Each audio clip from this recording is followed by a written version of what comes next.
Hi, and welcome to another episode of the Cloud Architects Podcast. I'm your host, Chris Goosen, and once again, I'm joined by Nicholas Blank. Hello. And that's about as much as you can muster today. What can I say? It's early morning, right? So that's where you go. You gotta wait for the coffee to drip through first before you can sort of say some more words. But I'm really excited about our guest today, and I think I'm going to let Nick introduce him because these two seem to go way back, and I think we're in for a really fun conversation today. Yeah, I'd like to remember that our podcast is about cloud technology and the people in it. And today we're going to talk to one of the people that does cloud things and solves problems using cloud, but not only the cloud. So, Sachin, welcome to the show. Thank you, Nick. It's glad to be here. So I've known you, Sachin, for about, I think it was about 15 years. And you and I got to know each other when we were both very technical, very on the ground. And what today's show about, a second cup of coffee kicking in, and what today's show is about is basically to talk about how we've both progressed, but mostly more you than me. Otherwise, the show would be about me, which is great, but not necessarily the focus of today's show. And how did you move from what you did to what you are today? And today, you are a CISO for an organization. And I'd like to start off with, before we get into too much detail, tell us, what is it that you do, and what is a CISO, and what does your day job look like? Gosh, Nick, it's not easy. I can say that as a start. I basically, in a nutshell, oversee information security for the entire group within this organization. So I'm in charge of protecting the organization, the customers, the data, the assets, and the environment. So that's, in a nutshell, what a CISO is and what we do. If I have to break that down into different aspects, it's encompasses multiple things: laws, regulations, operations, cyber, cloud. Sure, it's quite a vast world when it comes to security. People have a misconception that security is only a one sphere, one-sided thing. But from a security perspective, it's so vast. When you get into this environment, there's so many different parts to go down with security, broken down into multiple aspects. I like that you point out that it's quite vast, because there is this view out there that, particularly in our business audience, that security is a tick box, right? And it's an easy problem to solve. I'm going to throw money into this thing called security, and then it's solved, right? It's done. I don't have to look at it again. Yes, that is a very big misconception. If you look at security, I mean, which part do you want to go down? What makes you happy? What sort of keeps you up at night? Where do you want to be?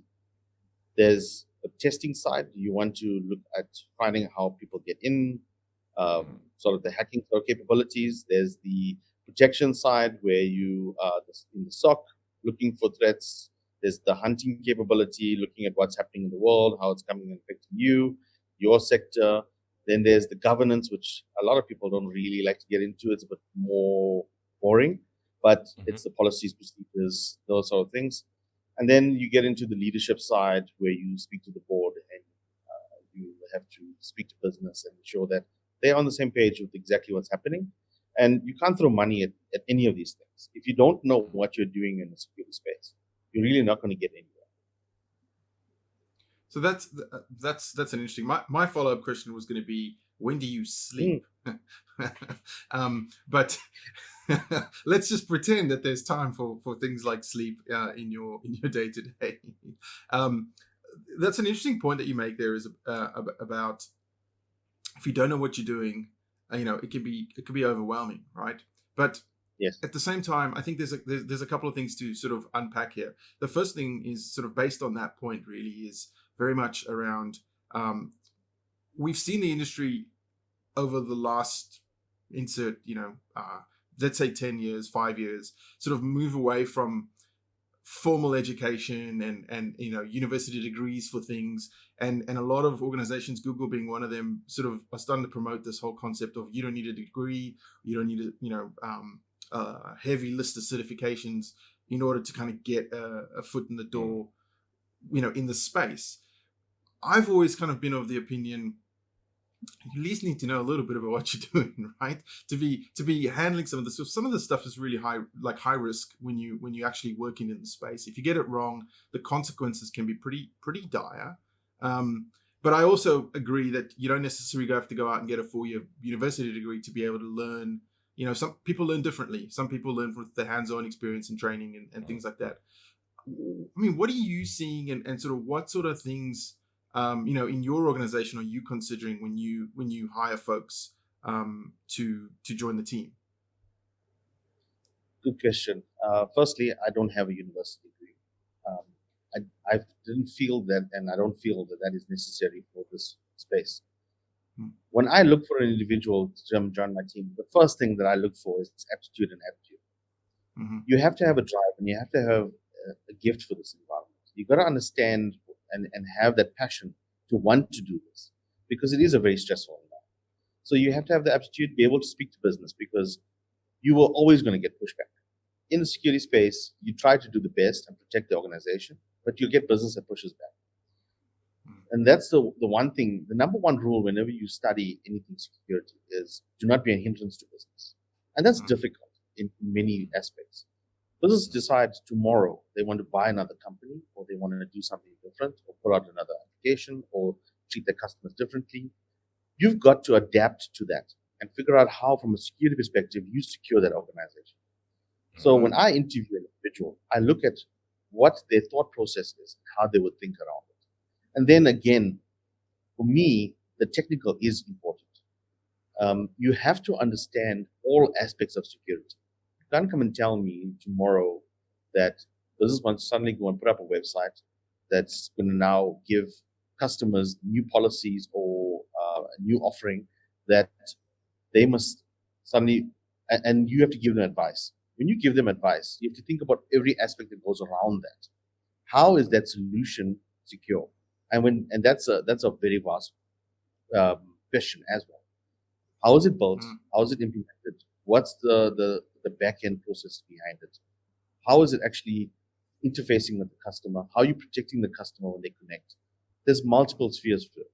So the answers to it, I don't expect to be fully technical, but I expect you to understand exactly how security works, how the application works, how IT works in general. And this is from networking to internet facing, to internal, to customers, to endpoints. You've got to have a good overall knowledge to be able to do that. And that's the path that I took when I went down trying to become the CISO, or successful so far at it. Well, I hope so anyway. Yeah, I like that sort of aptitude and attitude. I think that sort of summarizes as well, because I agree. I think there has to be some sort of base understanding of things, right? You can't be building apps that are consumed over the network if you don't have a basic understanding of networking, right? Because then you get into that sort of position where that sort of developer syndrome, as they refer to it, right, where like everything's got root access just because it works, right? And really we're at this point now in the world where we can't we have to have security by default. We can't be building stuff first. We almost needed the bleeping machine there. We have to be building stuff first. We can't be building stuff first and then coming back to secure it later, because it's not going to work.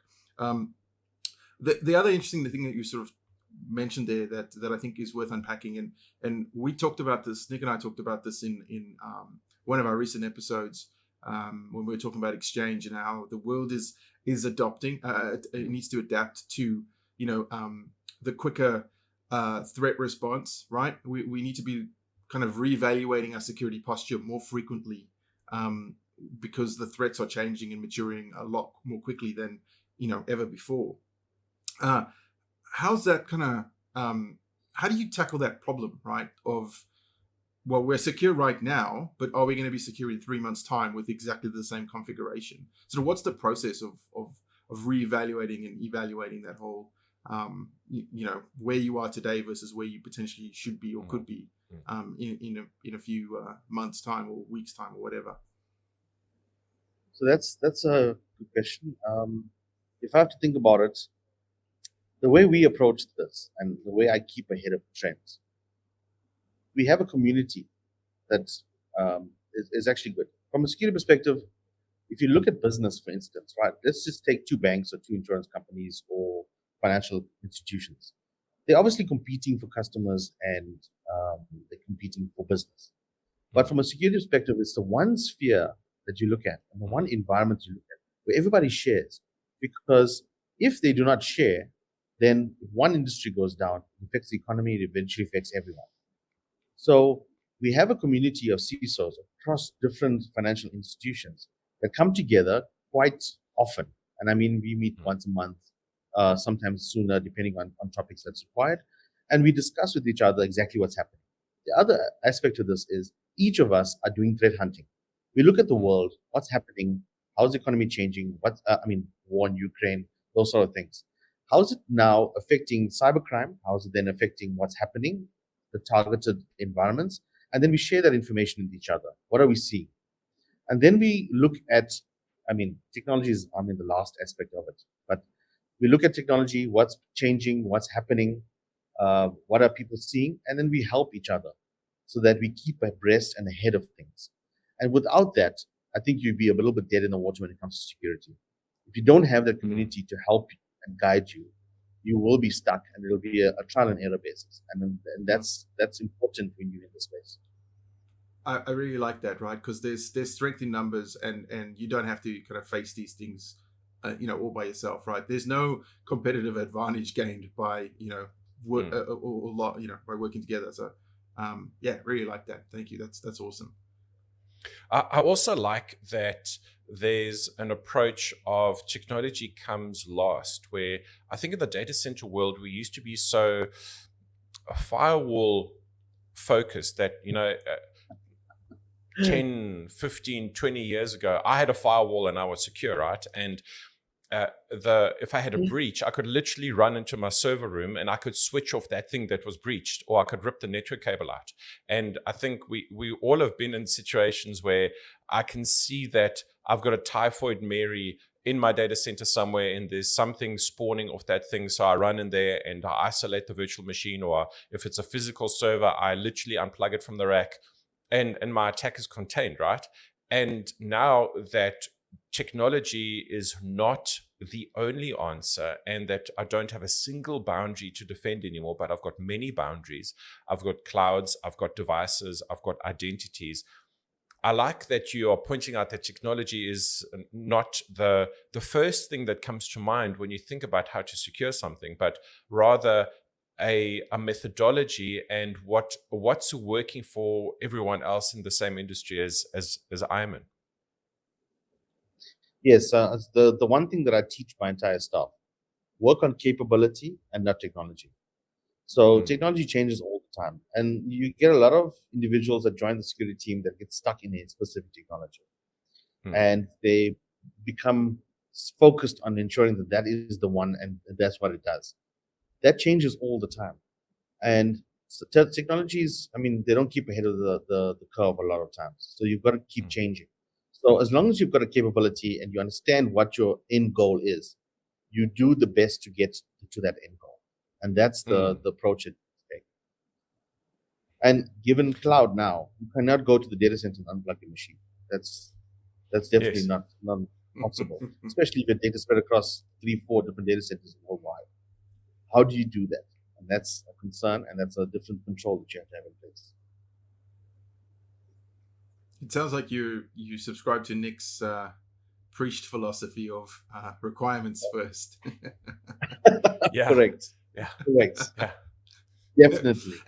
And boy, can I tell you stories about hunting down infected machines in data centers, looking at where the lights are flashing the fastest on the switch and unplugging those uplinks, because those are the network segments that are infected by whatever worm. I think we've those of us who've been around long enough have all been in that situation, right? In the data center.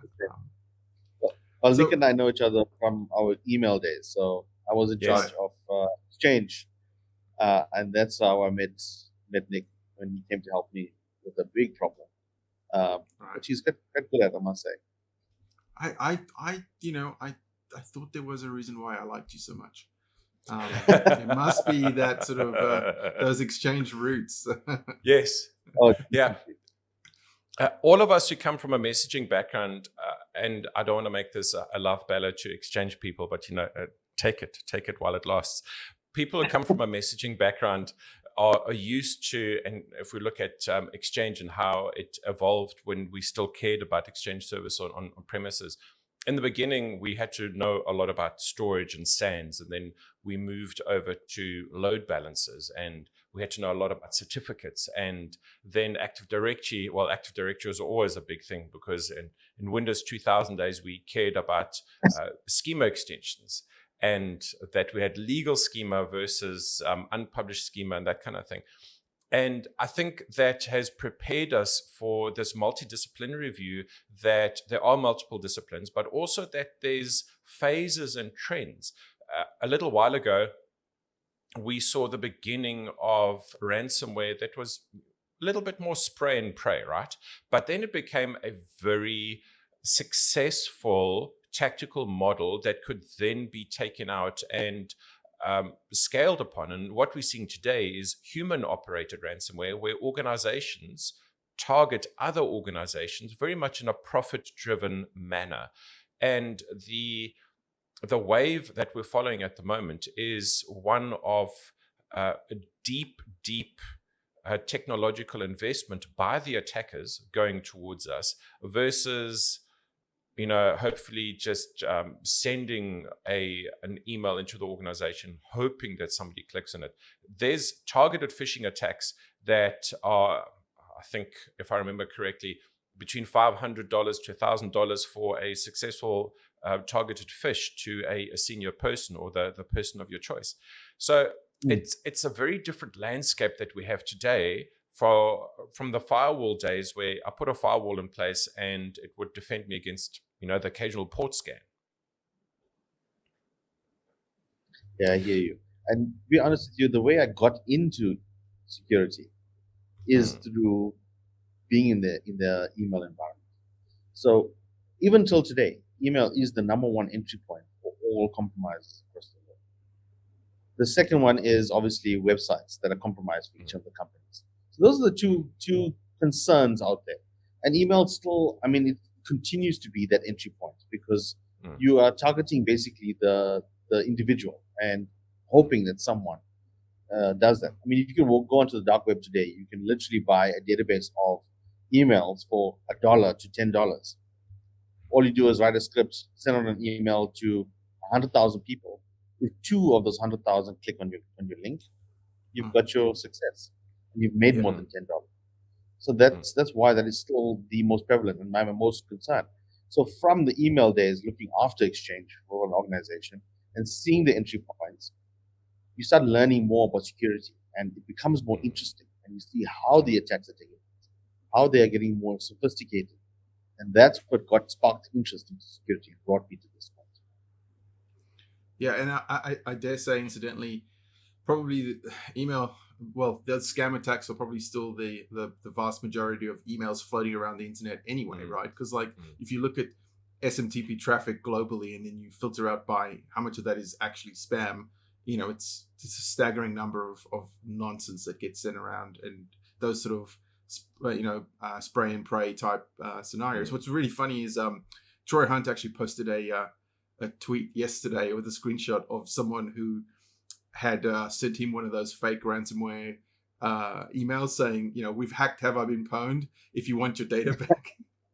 And his emoji was just, the sort of face slap, because obviously these guys are not even looking at what the website is or what the thing is that it's probably just a script that's putting that stuff together and firing off emails to whoever. It's a bit annoying. But so given, I guess, this new world that we're in, right? I think Nick and I talk often about zero trust and sort of our ability to treat everything as untrusted, right? But also with the pillars within zero trust, what we see is organizations they're not always adopting zero trust across every one of those things equally or at equal rate, right? So if you take, for example, their device security over their identities, for example, or the one I think that we often see shortfalls in is data security. I think data security still has a long way to come for some reason. A lot of organizations are yet to sort of really mature in that space. But I was gonna sort of ask you about zero trust, and what does zero trust mean to you, and how do you, if at all, use zero trust in your sort of day-to-day dealings, right, and in your role? Zero trust is a very good framework to follow. I'm actually going down that path at this point in time. So initially, I tried that with our traditional data center and try to figure out how to implement that. But with the legacy environments and not knowing what system talks to what system and how it actually, you actually break the organization. And the amount of times that approach has destroyed things has been phenomenal. Because you're trying to get to a point where, and I like the phrase, never trust, always verify. And that's what I like about zero trust. And to explain this to business, why is it that I need to verify every single time I make a connection? And to show them that the layered defense that we've done, I've always done a layered defense when it comes to security. It's so that if one control fails, multiple other controls can catch. And that's the approach that I've taken within my organization. Now with us and the digital strategy moving to cloud, I've got the opportunity now to implement zero trust from the base. And that's the approach that I've taken at this point in time. As we move to cloud, everything is denied and only allowed as it's required. And the approach is working quite well because now you must understand, and what I've been trying to tell businesses, before you had your data on a server in your data center and you could walk downstairs and you can take it out. Now with cloud, what you must understand is your data sits on a server somewhere in another country, shared with multiple other organizations. How are you going to secure that? And tell me how you expect that the other customers' data and connections are not going into yours. So from a zero trust perspective, I explained this is how we have to do this going forward so that you have access to your data and only have access to your data. And every time you access your data, you verify yourself. And so that's the approach that we've taken.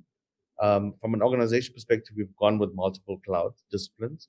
And that's even more cumbersome in that because now securing multiple clouds and different types of platforms is difficult. And trying to put security controls at a cost is expensive. And if you go with the layered defense, it's going to be very expensive. So you've got to balance, and that's why as a CISO, sometimes it's a bit difficult. You have to balance finances against regulations, where you can store your data, how you can store your data, how you can use your data. Now with work from anywhere and everybody working from anywhere in the world, and you want to use their phones, their tablets, it becomes difficult in securing that. What the traditional approach of is protect your perimeter doesn't work anymore. There is no perimeter anymore. If you look at how organizations operate at this point in time, I've changed my entire strategy. I do not go and protect endpoints and servers anymore. I protect the data. And that's the approach I've taken. If I can find a way to protect my data, it makes it easier for me to then work from the endpoint through to the data. And it closes the gap on the area that I need to focus on the most. And so that's the approach that I've taken. I hope that makes a little bit more sense for you. Yeah, absolutely, it does. And I think it's good to have those sort of guiding principles, if you will, right, and kind of work with them. I think the way Microsoft kind of, at least this year, refers to things is that sort of North Star, right, where you have this guiding principle that is what you're working towards, and using that to come in place. I think that's great. Like I said, I think the data security thing is something that is very interesting to me, and we've had some great guests on here as well talking about data security and how you should approach those types of projects. I think where we are in the world today, any organization that hasn't already sort of started that a journey to securing their data in a little bit better is a little bit behind, and really should be jumping on that too. Chris, I wanted to make a point because you said, or you mentioned that organizations don't necessarily secure their data, and that's because securing data is a hard problem, actually. And it means that you actually understand your data and understand what you are securing. And then very quickly we get into things like information taxonomy, labeling and classifying what that data does, and then protecting it by classification. And that's not easy, particularly in a regulated industry where we work with broad assumptions, for example, that everything on the other side of that application contains PII, and so therefore has to be regulated and protected. That's the easy bit, right? But then if you look at something like email, where we work with government organizations, and we've got different classes of mail. We've got the mail about the cafeteria menu and lunch today. We don't care about that. But then you've got things that are literally classified according to some kind of a classification, if it's secret or top secret, or if it's confidential in terms of how I would see this as a company, not as a government. How do I treat that email differently? And what is my plan around that? And in talking to companies, I find, number one, the business thinks that security is an IT problem and it's not a business problem to solve, and it's not aligned to the goals of a business, right? So if I look at a life insurer or a bank, you think that's pretty obvious because I want to protect the data about the people that I have, right? But what does it mean when you align it to the vision and the mission and the goals of a business? And it's difficult to find decision makers or C-level executives that look at business and security in a lens that's complementary. And it's very much like when we look at a change management in an organization and we adopt Office 365 for the very first time. Where do we start? We start with executives. So the executives see the benefit of this new platform, the new capabilities that are coming along that are then driving the business outcomes that we want, that are linked to productivity, being able to work anywhere, anytime, on any device, but in a secure way.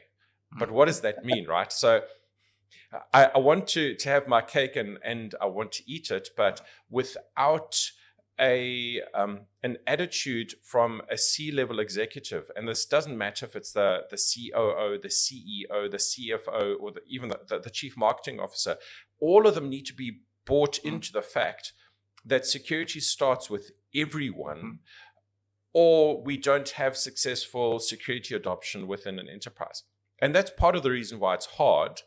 And we don't see that we have the executive leadership bought into, we want to solve security as a discipline that is business aligned all up. At least that's my view on why this is partly a difficult problem to solve. No, you're 100% spot on, and I mean, you've mentioned many reasons there why a lot of, if not probably most, sort of data protection policies, data protection programs fail, right? Is because either the technology gets implemented but never used because there's no buy-in from the business. The users themselves have not been brought along this journey, and or they don't understand what any of the stuff is for. So how does this change my day to day? Well, if I don't understand it, why would I do anything different to what I did yesterday, right? And I think that's why it's so important to have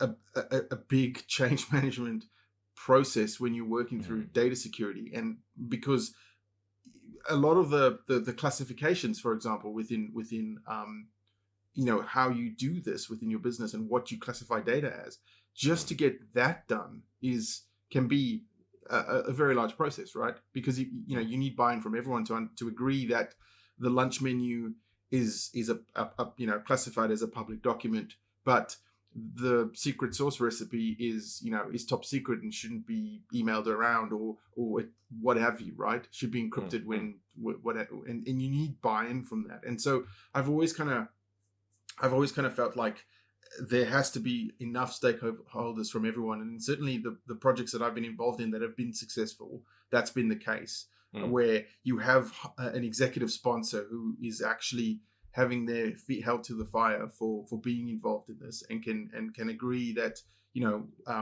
that can try and get excited about what this is, right? Because it can be boring stuff as well. What we're seeing now, like over here in Australia, is we're seeing some interesting developments in this, right? Because we've had some really, really big public breaches over the last couple of months. And these things are costing businesses a lot of money, right? Not just reputational damage, but, in the case of Optus, it looks like they're going to be held responsible for actually paying for the replacement ID documents for everyone that was affected, right? The government's gone, people are going to need to get new passports and new driver's licenses. Well, Optus are going to have to pay that bill. I mean, we're talking hundreds of millions, right? Wow. We've got the fallout right now happening yesterday happening from the Medibank private breach, where their data got, there's like 9 million people's health data got taken and held to ransom, and they refused to pay the ransom. And so as of yesterday, they've started releasing the bad actors have started releasing this data. So we're seeing this happen over and over again. They're now starting to propose, stronger penalties on businesses when this happens, right? So it is going to start becoming a problem. Now, is that the right way to handle this problem? I think you could argue probably not. Like, why, if someone is why hold a business accountable for something like this? But at the same time, if you look at it from the other side of the coin, like, if businesses start to understand just how much value they hold within, the personal information that they store, and what potentially could happen to them if the stuff gets breached, perhaps we'll see some more C-level execs take an interest in security here, and start actually starting to get involved and be part of this whole process. Because ultimately, you're right, it can't be successful if it's only a technology thing. You can implement all the technology in the world, if it isn't used or adopted, right? It's not going to go anywhere. I'd like to add a point onto that. Zero trust works.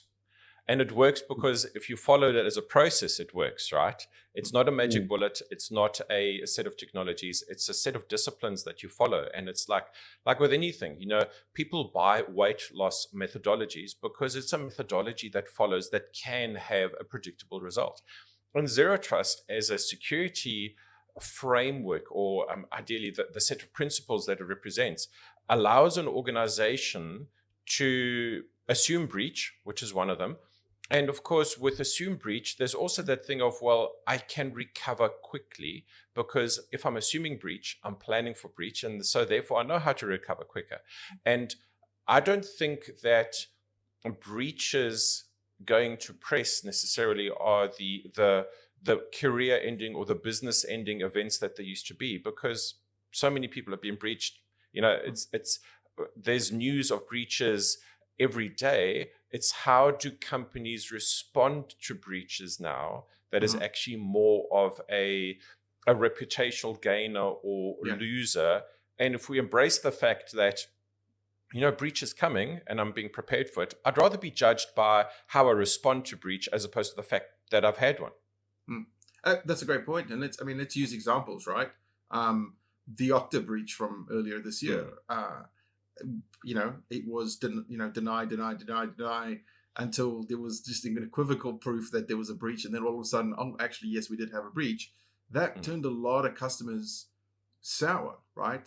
I've spoken to a few organizations now who, based on the way the breach was handled, and not necessarily the breach itself, they decided that perhaps there wasn't the service for them anymore, and they were looking at alternatives, right?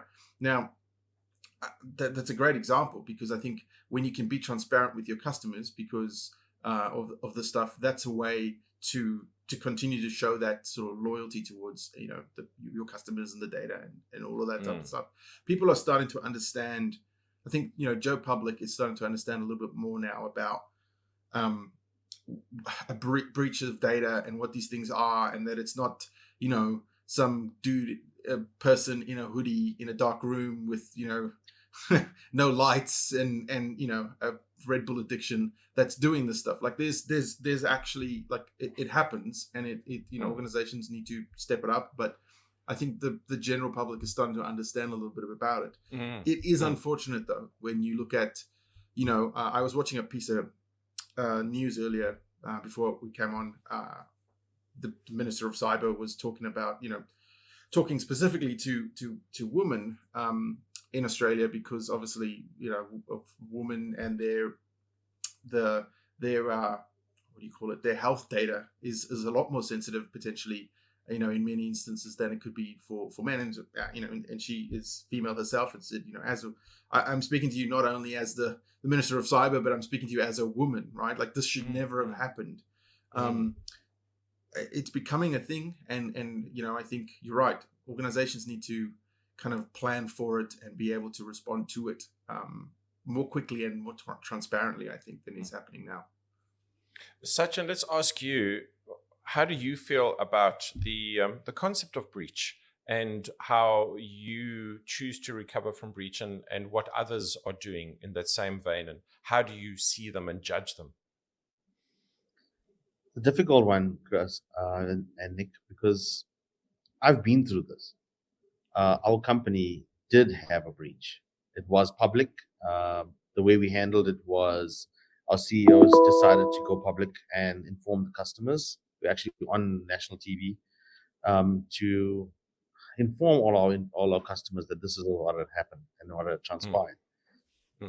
Thankfully, the actors that got in, we were able to expel them in time, and we managed to ensure that none of the customer data was lost. But it was actually quite significant for us and life-changing for this organization. We lost quite a huge share price in the first week, but given the public disclosure, we recovered that quite quickly. And it was a very difficult time. I really do not envy anyone that goes through that. It's very stressful.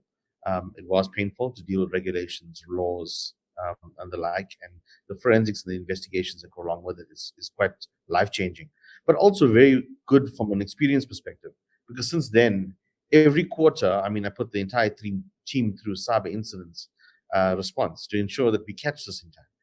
And touch wood, thank God, till today, we've been in a good space. Even through COVID and working from home, we've managed to keep the company secure. I see a lot of organizations hide the fact that they've had a breach or something of the sort, which is now, according to our regulation, it has to be disclosed to at least the public, the Prudential Authority, which is our regulator. But I think hiding it is not the way. Be open and honest. That's what we did, and you know what, you learn from it, and you can teach others exactly what has happened in your space, and we can all learn from each other. It goes back to that communal learning thing, doesn't it? Sorry, Chris. Yeah. No, sorry. I think I think in the US as well now, they've really tightened up on the reporting requirements for breaches. I think they really give you very little time now to, by law, to report a breach. And I think that's, again, it's a move forward, right? Whether folks are going to honor that or not is a different story, I guess. But it's an important thing, and it's very topical for us, especially here in Australia at the moment, because there's a lot of that happening. So, we're having a lot as well. There's third-party breaches is the biggest issue that we in South Africa are suffering at the moment, because each company connects with so many other little companies. That third-party breach is becoming a cost for us now, because you deal with a third party that does work for you. They have certain PII of yours. And the problem that comes in is if they are breached, they lose company information. Then it costs us to then report this, inform our customers, go down that path, and ensuring that we do our due diligence to inform the right people that this is what is done. And then doing an assessment on the third party that you have with to ensure that they have the right security controls. Now, how do I hold a small organization accountable to have that many security controls that could possibly bankrupt them? It's an age-old question. How do we go down this path of ensuring third-party security is covered? I've got some companies that have 20 people, but the amount of security controls that is asked for is more than the profit they make. Does that make sense for them to go down that path? And then how do you force them to go down it? Do you do business with them going forward? Or do you then penalize small businesses for not having them on security? So it's very difficult. I mean, your question around data protection, that's huge. The amount of work that goes behind data protection is a whole team on its own. And I mean, a team is not security. It's business, and every single business unit, every single country, all together needs to come to the party for data protection. If you start unpacking that, I mean, nobody till today can tell me. I've spoken to multiple organizations. Tell me who's got a successful data leakage protection program. My gosh, try and implement the rules on that and see how you will break business. How many people need to send ID numbers? I mean, do you send 10? Do you send 50? Are there going to be 5 people in the company, 100 people? Who's those people? Then who signs off on those people being able to do that? And then sending information is what? Through email? Is it through a USB? Are you allowed to lock a USB? It's crazy. Then it's endpoint encryption, server encryption, it's data at rest, in use and in transit. You must understand the problem is huge. And to cover data protection is massive. And regulations is getting very tight around this. So the controls you need to have in place. I mean, if I go home and I print a document and that document is lost, who knows about it? How is it tracked? And what do we do about it? Is that considered a loss of data? Yes, it is. And that's what the regulation says. So now, do I stop people from printing at home? Do I stop people from printing at work? Do we print anymore? What do we do? The amount of decisions that have to be made, and this includes risk, audit, board, executives, that all have to sign off on these things, and everyone then holds accountability for it. It's crazy. This road is never ending, and no matter how many organizations I speak to, you'll never get this 100% correct. You can do your best and try and protect as much as you can, but I don't see this problem going away anytime soon. And that's why it's very much like a journey of maturity, right? Rather than like an on-off switch that is like, we have no data protection, click, oh, now we have data protection. It's not like that. It's going to be this journey where you're always going to be iterating, and you're always going to be on this journey, on this path to somewhere, a nirvana that you may never reach, but at least if you're on it for a little while, you're better than than you were before you started. It's a funny thing, and I think you said this earlier on, right? Security's role is to enable the business, not to be no man and just stand there with your arms shut. And I'm sure there are still folks that do that just say no to stuff. But really, I mean, it's about enabling the business and helping them achieve the business results and business goals as absolutely secure as possible. I had this was the funniest thing. One of the funniest things I've ever seen was my partner's work laptop was locked down by her employer, and this was years ago. But basically, they took the decision that Wi-Fi was a risk, and they basically disabled the Wi-Fi adapter in the BIOS, and put a BIOS password on it.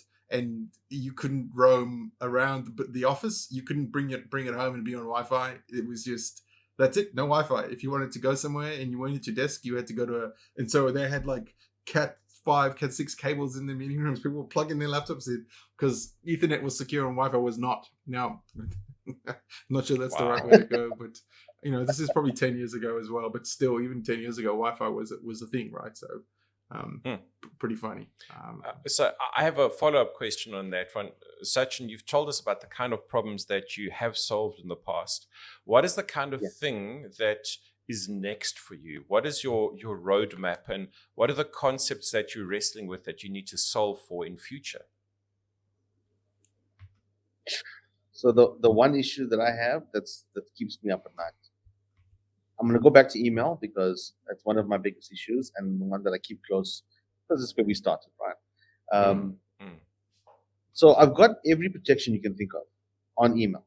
Impersonation protect. I mean, we've done it for all the executives and everybody, right? The entire organization. I'm on the part now of DMARC and DKIM just to ensure that that's correct. We've done the TLS encryption between every organization, right? That's age old now, right? If you haven't done it by now, then there's something wrong with you. Doing URL protecting every single link in that organization that gets scanned. I'm even down to now sandboxing every single attachment, and that's where my biggest issue is. Now that we're encrypting attachments, How do I scan those? And you know, the bad actors are also doing the same. They're encrypting their malware in your little code or macros, and they're sending it through. So 10 layers that deep, so you can't get through it, because a lot of scanners are going to stop unpacking it at 10 layers. So they're now embedded into 10 different layers of zip file or archive, and they're hoping to get through. Absolutely. Exactly. So that is my biggest concern at this time. So I've been trying to work with a lot of vendors to try and see if they can help with this. But we started with some of the trusted organizations. So between financial institutions, we're trying to figure out how between us we can get this, at least we can trust each other to a certain degree. I don't trust anyone. I can't go down the path of trusting anyone. It's just me. We've got to keep this organization secure. My job is on the line if something comes through.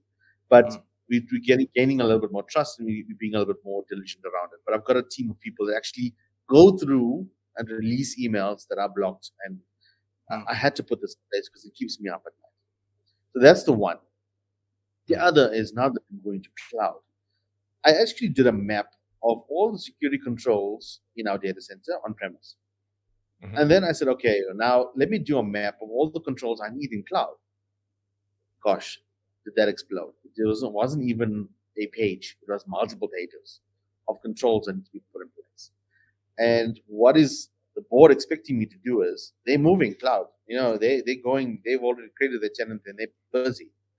I'm expected to do 10 years worth of work that I've done on premise in the cloud within 6 months while they're going there. So while the plane is flying, I must now fix and go along. So that is where the concern is. And I've had to reel back a lot of things. I'm not the most popular person at this point within the organization, but we've had to reel back a few things and redo. Those are that's a few things that bothers me. Chris, with your concern around Wi-Fi being blocked, and that's not a move I would have done. The business would have shot me. I wouldn't be working here anymore. I took a different approach when it came to Wi-Fi within our organization. Whether you're the CEO or someone that's in the canteen working and serving food, or a customer that walks into this organization, you're allowed to connect to the Wi-Fi in the organization. I just tunnel that as a separate network out to the internet. Nothing to the systems or the data center at all. So it doesn't matter what mobile device you have, and then we posture that properly. So if you have a organization endpoint that has all of these controls, EDR, antivirus, and the likes, and patching and whatever, and it meets those controls, then we put you into a separate network that's allowed in. Other than that, your phone, because I don't trust any phone, whether it's Android or Apple. Okay, Apple better, but I mean, I can be biased, but anyway, you get your Wi-Fi access out, and yes, you go. I make the people go through the building out to the internet, and actually, the work from home stuff made us change our view on things. I started publishing all our applications securely and testing it to the internet, so that you can get it from anywhere in the world, from any device, anywhere. And those that I couldn't publish, I use a virtual desktop and get the guys to come in through a pane of glass into the organization to do what they need to. And you can use your little tablet, and you don't need the processing power because the VDI has it, and you can do your work. So I had to change strategy on exactly how we do work and approach things to make business work, and still give them the flexibility of working anywhere, any device, and anywhere in the world. So that's the type of view that we had to take, and sort of path that we had to move. A day in the life of, or a day in your life sounds like a very interesting one. Oh yeah. Do you have a lot of coffee? Is coffee something that you rely on? Coffee and alcohol helps both. probably At different not times. in that exact sequence. Yes. Yeah, I was going to say different times of day. No, definitely. It's an ever changing world, and you've got to keep ahead of this. I mean, since I left school, which is many years back, we all know, there's not a single year that I haven't obtained a certification till today, and that's been many years in the running thus far. It's actually crazy to keep up with things and to ensure that you keep abreast what's happening. security is changing so often that this is a field that you have to keep ahead of. And the technical knowledge is very important. That's probably the most perfect segue for what I was going to kind of ask as a closing question here was, what advice do you have, I guess, for young Sachins that are listening to this, right? We have folks in the audience that are listening to this and are maybe just starting out their IT journey, but they have this sort of CISO goal, right? Their North Star. They're working towards becoming a CISO. What advice would you give someone like that as to what things that they should be thinking about and doing to kind of not only to get there but to ready themselves for when they get there? It's a very difficult question, Chris. It's not an easy part, and it's not easy to get to being a CISO. I was it's lucky. likely not going to be the same for any two people, right? It's a very, but so asked a different way, is there anything that you know now that would have been very helpful for you if you had known it 10 years ago before you kind of landed where you are? So at an early stage, I mean, when I got into the technical space, I kind of figured out that security is the path I wanted to go. And then I mapped out, because if you look at the security part, there's so many different parts you can take. And I found that I dealt with people quite nicely, and I wanted to be the lead in the space and be in charge of the security for an organization. So the path I took was, the one day I spoke to my group CIO, and I asked him, why is he studying his CCNA? And he looks at me and he says, because if a network person comes and speaks to me tomorrow and tells me that this is an issue or this is what we're going to be doing, I need to understand what they're talking about, and I need to agree with them or disagree with them and challenge them. Not that he's going to physically. I might know your group CIO because I've heard that exact thing before. Anyway, moving on. He's now moved to OpenText. He's there in UK, but very knowledgeable individual. And he taught me quite a bit. From there, did a few management courses to ensure that layer, the governance side is covered, because from a CISO perspective, to be able to speak to the board in a non-technical way is very important. To be able to deal with the regulator on a regular basis is very important. Compliance audits and risk is very important as part of this role as well. To ensure that you're covering all of those aspects. You may not think it's as important as putting an antivirus on an endpoint, but it is very important to an organization and with your processes and procedures that need to be followed to ensure that you meet the compliance. Having antivirus on one machine and not on 95% of the machines is very different and it's very important. Are you having full coverage or not? Or are you having adequate coverage? So that's where those different layers come in. And then the last portion to this is that technical knowledge is very, very important. Having the view and understanding and keeping abreast of what's happening is very important. The first question I ask an individual in there when I interview them is, do you know the 7 layers of the OSI model and what each one does and where security fits in? And which layer of the 7 does it fit in? And the minute I get an answer that it's layer 4, 5, or 6, whatever it is, I want to scream, because it's in every one of them. You've got to understand that simple point and understand how much of security you've got to put in place. That's important. And if I can give anybody advice, learn from the bottom up, work with business, understand where the business is going, what they're trying to do, and never be that hamper in what business is trying to do. Work your way and try and giving them what they require in a secure manner. Whether it's a layered defense and make things a little bit harder for people to get in, because what you find is, if you analyze the world and the people that are the malicious actors out there, you know that more than 90% of them are script kiddies. You can go into the internet now, you can go and Google it, find out how to do something, and then you can do it yourself. It's that 5 to 10% of those state actors or the guys that are actually targeting your organization that you got to worry about. And if you can make it, the harder you make it for someone to get into an organization, which they will eventually do, the more they will turn away and move on to other things. So make your layer defense one that can stop people or deter them from continuing to try and attack you. And you will be much more successful in your security posture. I love that as a summary. And on that note, we want to thank you for being with us and sharing your life and the experiences that you've had, as well as the journey that has gotten you to this point. And we appreciate the fact that you've shared so richly out of those experiences, as well as how someone can follow and become the next Sachin Surajbali. So Sachin, thank you so much for your time today. Thank you, Nicholas.